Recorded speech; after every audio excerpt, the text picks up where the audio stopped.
आप सभी को प्रणाम। जय गुरुदेव। श्रीमद् भगवद गीता में सुनेंगे आज अध्याय 8। अध्याय 8 का विषय है अक्षर ब्रह्म योग। अर्जुन के 7 प्रश्नों के उत्तर।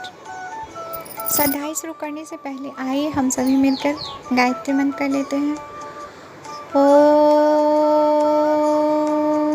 भूर्भुवः स्वः तत्सवितुर्वरेण्यं भर्गो देवस्य धीमहि धियो यो नः प्रचोदयात्।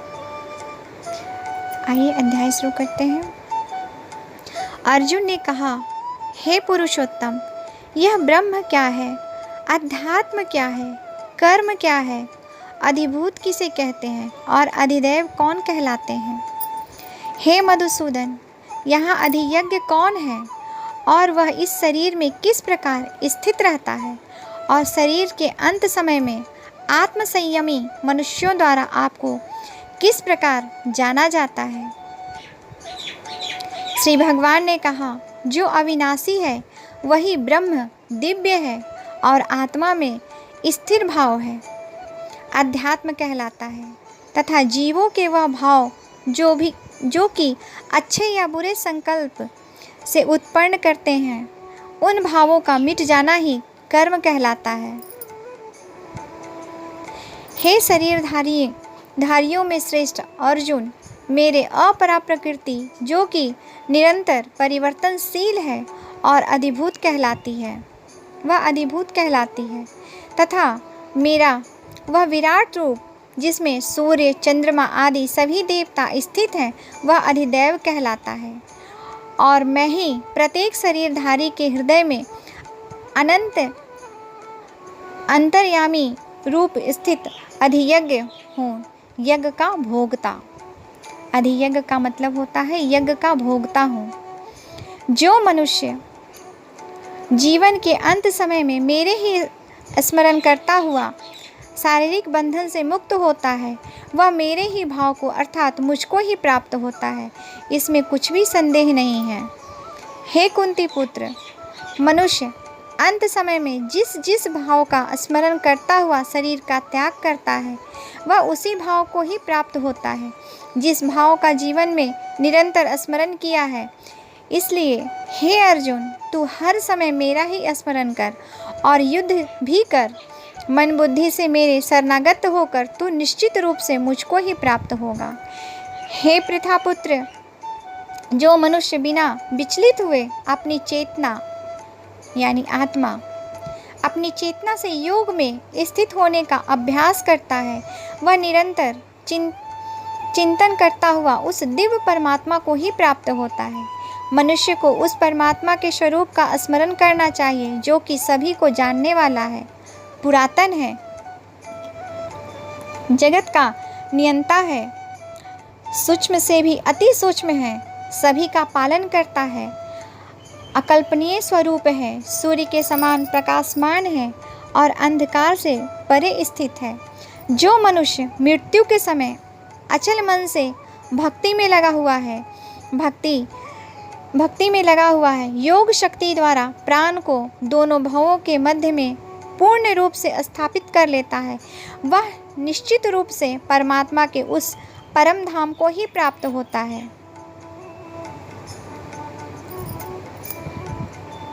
संन्यास योग और भक्ति योग से परमात्मा की प्राप्ति। वेदों के ज्ञाता जिसे अविनाशी कहते हैं तथा बड़े बड़े मुनि सन्यासी जिसमें प्रवेश पाते हैं, उस परम पद को पाने की इच्छा से जो मनुष्य ब्रह्मचर्य व्रत का पालन करते हैं, उस विधि को संक्षेप में तुझे मैं बतलाता हूँ।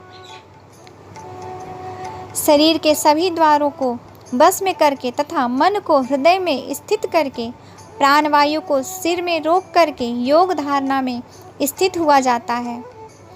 इस प्रकार ओमकार रूपी एक अक्षर ब्रह्म का उच्चारण करके मेरा स्मरण करता हुआ शरीर को त्याग करता है, वह मनुष्य मेरे परम धाम को प्राप्त करता है। हे पृथापुत्र अर्जुन, जो मनुष्य मेरे अतिरिक्त अन्य किसी का मन से चिंतन नहीं करता और सदैव नियमित रूप से मेरा ही स्मरण करता है, उस नियमित रूप से मेरी भक्ति में स्थित भक्त के लिए मैं सरलता से प्राप्त हो जाता हूँ। मुझे प्राप्त करके उस मनुष्य का इस दुखी रूप अस्तित्व रहित क्षण भंगुर संसार में पुनः जन्म कभी नहीं होता, बल्कि वह महात्मा परम सिद्धि को प्राप्त करके मेरे परम धाम को प्राप्त होता है। हे अर्जुन, इस ब्रह्मांड में निम्न लोक से ब्रह्मलोक तक के सभी लोकों में से सभी जीव जन्म मृत्यु को प्राप्त होते रहते हैं, किंतु हे कुंती पुत्र अर्जुन, मुझे प्राप्त करके मनुष्य का पुनर्जन्म कभी नहीं होता है। जो मनुष्य 1000 चतुर्युगों का ब्रह्म का दिन और 1000 चतुर्युगों की ब्रह्म की रात्रि को जानते हैं, वह मनुष्य समय के तत्व को वास्तविक से जानने वाले होते हैं। ब्रह्मा के दिन की शुरुआत में सभी जीव उस अव्यक्त से प्रकट होते हैं और रात्रि की शुरुआत में पुनः अव्यक्त में ही विलीन हो जाते हैं। उस अव्यक्त को ही ब्रह्मा के नाम से जाना जाता है।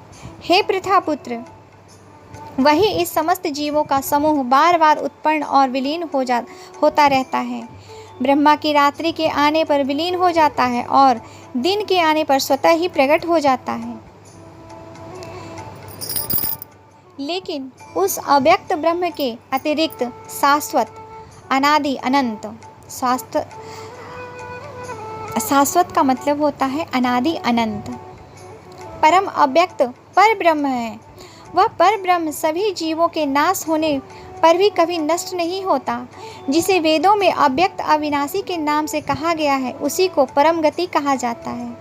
जिसको प्राप्त करके मनुष्य कभी वापस नहीं आता, वही मेरा परम धाम है।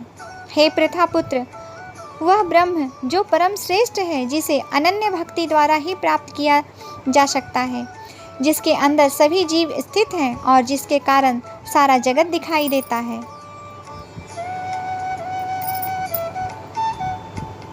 आगे सुनेंगे प्रकाश मार्ग और अंधकार मार्ग का निरूपण।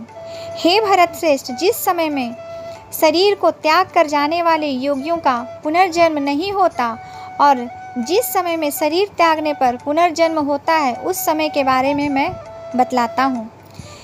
जिस समय ज्योतिर्मय अग्नि जल रही हो, दिन का पूर्ण सूर्य प्रकाश हो, शुक्ल पक्ष का चंद्रमा बढ़ रहा हो और जब सूर्य उत्तर दिशा में रहता है, उन 6 महीनों के समय में शरीर का त्याग करने वाले ब्रह्मज्ञानी मनुष्य ब्रह्म को प्राप्त होते हैं। जिस समय अग्नि से धुआं फैल रहा हो, रात्रि का अंधकार हो, कृष्ण पक्ष का चंद्रमा घट रहा हो और जब सूर्य दक्षिण दिशा में रहता है, उन 6 महीनों के समय में शरीर त्यागने